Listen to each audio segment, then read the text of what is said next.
Mga pasyala naman po sa Pangasinan, dinagsa, Maples River, pansamantalang isinara matapos umabot sa maximum capacity noong Sabado de Gloria.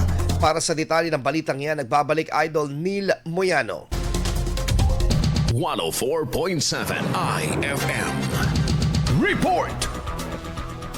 Inagsa ng mga turista ang ilan sa mga kilalang beach at pasyalan sa Pangasinan nitong nagdaang Semana Santa 2026 ayon sa ulat ng mga lokal na Disaster Risk Reduction and Management Offices o TRRMO. Ayon sa monitoring, mataas ang bilang ng mga bisita sa Dasul Tambubong Beach na umabot sa 60% ng kapasidad habang 40% naman sa 100 Islands sa Alaminos City at Bagbag Beach sa Sual. Upang matiyak ang kaligtasan ng mga bumisita, nakaantabay ang iba't ibang rescue teams mula sa mga municipal TRRMO kasamang dagdag puwersa mula sa pulisya, Bureau of Fire Protection, Philippine Coast Guard at iba pang ahensya.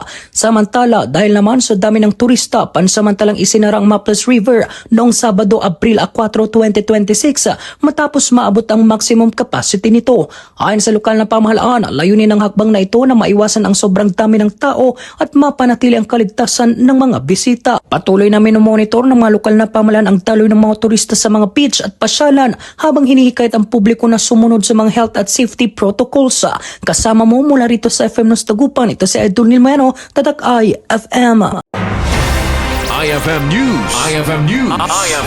IFM News.